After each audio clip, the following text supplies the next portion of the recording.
বোর্ডে সুইচগুলো লাগানোর পর যে নাটগুলি আছে আমরা প্লাস দিয়ে টাইট দিয়ে নেব। নেওয়ার পর দেখেন আমি নাট টাইট দিয়ে নিলাম, দেখেন বোর্ড সেটিং হয়ে গেল। এরপর আমরা কানেকশনে যাব।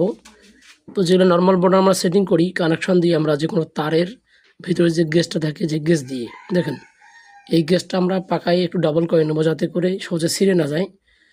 বিভিন্ন গুণে দিলেও হয় এবং তারের ভিতরে যে তামাটা আছে ওটা দিলে ভালো হয়। তো তামাটা আমরা বের করে নিচ্ছি, এখন একটু প্যাচ দিয়ে সুন্দর করে নিচ্ছি। তারপর আমরা সুইচের যে কানেকশন যেটা লম্বি একটা কানেকশন দেবো এই মাথা থেকে আমাদের যে কটা সুইচ হোক না কেন, অথবা সকেট হোক না কেন, অথবা ফেস হোক না কেন, কানেকশন দেবো। এখন আমরা এই মাথা থেকে নিয়ে ওই মাথা পর্যন্ত লম্বি একটা কানেকশন দেবো। যে কানেকশনটাতে আমরা ফেসটা কানেকশন দেবো। সেই ফেসটা যদি আমরা এই লম্বা এই তারের মাধ্যমে কানেকশন দিই তাহলে এখান থেকে সাপ্লাই হবে আপনার ফেসটা।